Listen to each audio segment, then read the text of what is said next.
The judge has finally issued a new ruling, and honestly, it wasn't quite what I expected. Still, it brings a strange sense of relief, like a cautious step forward in a hallway filled with landmines. Everything hinges on that mountain of evidence Justin Baldoni filed last week.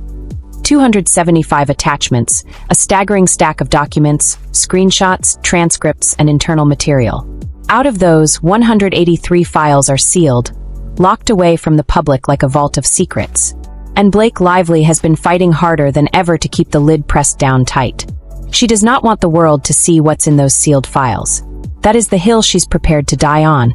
And then, when I thought this mess couldn't get any messier, Sony suddenly jumped into the ring, practically begging the judge to keep parts of the evidence hidden for now too.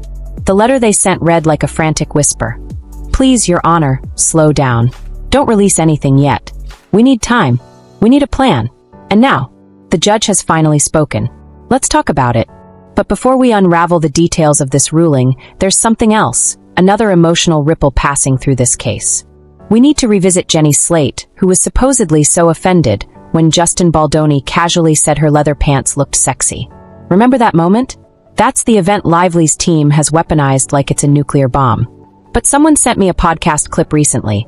A clip where Jenny Slate talks openly, comfortably, and shockingly candidly about her full bush, her waxing routines, and even her comfort level being intimate with her husband while their dog is in the room. It paints a very different picture of who she really is. It makes you question everything.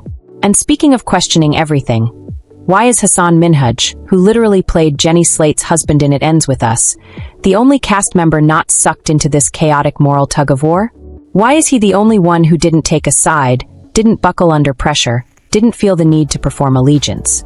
And then there are the signal messages, the digital ghosts haunting every filing in this case.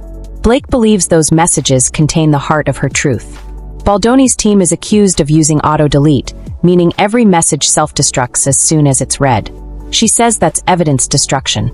She wants sanctions, big ones, against 8 individuals involved in using Signal. But Baldoni's team came back swinging. They filed declarations from Justin himself and the Wayfarer staff explaining exactly how Signal was used, and honestly, it doesn't look good for Blake. Not at all. But everything circles back to the big question. Where is the evidence Baldoni submitted? When will we finally see what's inside those sealed files? And here's the disappointing but expected truth.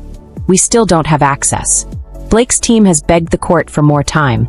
The volume of evidence is overwhelming, they say. They need weeks to comb through it. They insisted they couldn't possibly handle this amount of material without a long extension. The judge's response?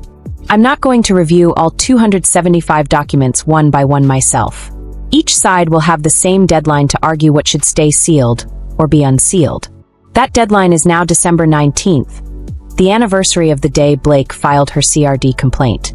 Not symbolic, not special, just procedural. But the timing, ironically, makes this whole thing feel like a full-circle moment.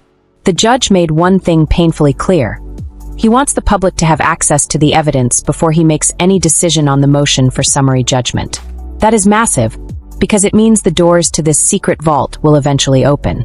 Some items might stay attorney's eyes only, but only if they're related to private industry protocols or irrelevant company secrets. Everything else, public. But here's the catch. We won't see most of it until early or mid-January.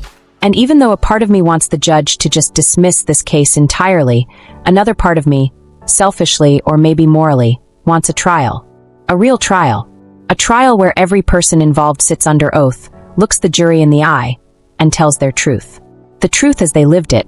No edits. No PR spin. No filters. If vindication is coming for anyone, it will come there. Not in sealed documents. Not in strategic leaks. But on the stand. Now let's talk about that Sony letter. Because honestly, it raised my eyebrows. Sony claims they were completely surprised that Wayfarer included 26 Sony documents and 34 pages of Sony depositions in the summary judgment filing. Some of that material was labeled AEO, attorney's eyes only. Sony's message to the judge was essentially, we didn't know this was going to be public. We tried contacting Wayfarer. They ignored us. Please give us more time. But let's be real. Sony executives sat down for depositions. They answered questions. They handed over documents. What did they think those materials were for? A scrapbook? They are key witnesses. They know they are key witnesses. Their request for surprise feels like damage control, an attempt to slow the eruption before it hits the surface. Because make no mistake, Sony is deeply involved in this saga.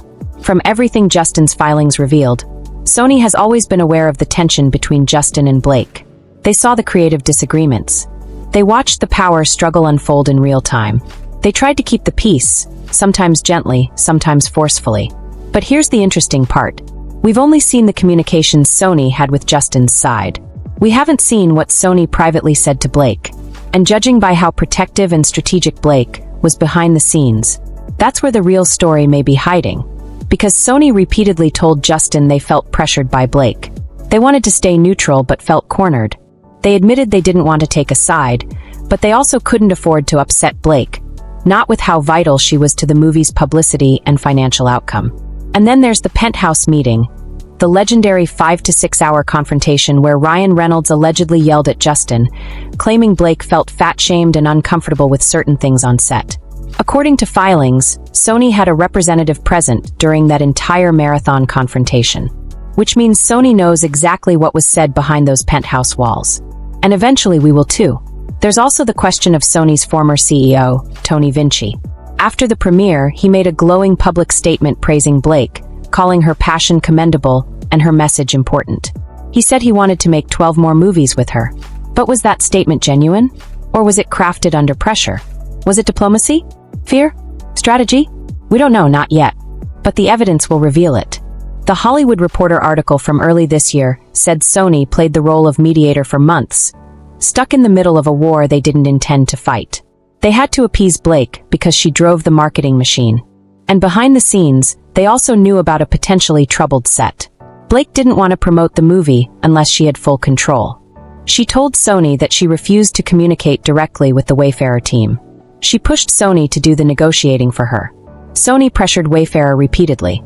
And then there's that May 26th phone call, where Blake allegedly called Sony to complain about behavior on set by Justin and Jamie Heath. But Baldoni's team says Blake actually called about COVID protocols, worried about falling sick. Those two stories do not match. And when stories don't match, someone is lying, or hiding something, or spinning. We'll learn the truth when depositions are unsealed. Then there's the infamous 17 demands list, which Sony helped push onto Wayfarer. Blake insisted Sony hire an A-list seasoned producer to act as her representative on set. She wanted oversight, control, authority. Sony complied. Then, when filming resumed, she said everything was fine, even though she eventually took control of the editing room. She demanded her own editor. She brought in the guy who worked with Ryan on Deadpool and Wolverine, and Sony let her, even though her cut scored lower than Justin's. That tells you exactly how much influence she had. Not because of her resume, not because of her expertise, but because of her marriage. Sony allowed it. Sony backed it. Sony enabled it. And the public deserves to know why. But let's talk about Jenny Slate now, because this is the part of the story that genuinely stunned me. Jenny Slate claimed she was deeply offended by Justin Baldoni, saying her leather pants looked sexy. That accusation became one of Blake's most repeated talking points.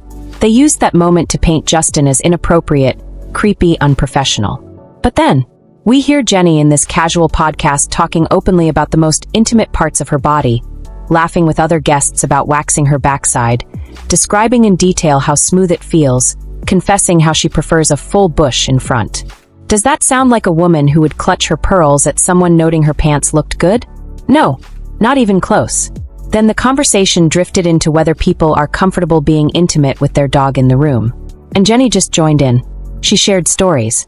She joked. She talked about her husband. She gave details no one asked for. And that's when everything clicked. This isn't about discomfort.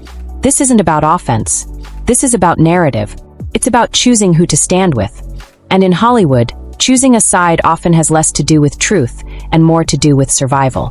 Which leads us to Hasan Minhaj. Hasan is the anomaly in all this. He didn't crumble under industry whisper pressure.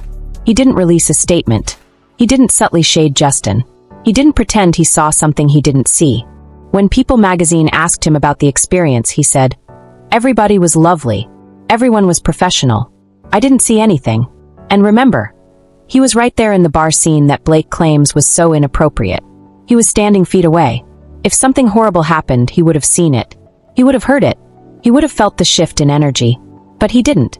This case is full of contradictions like that.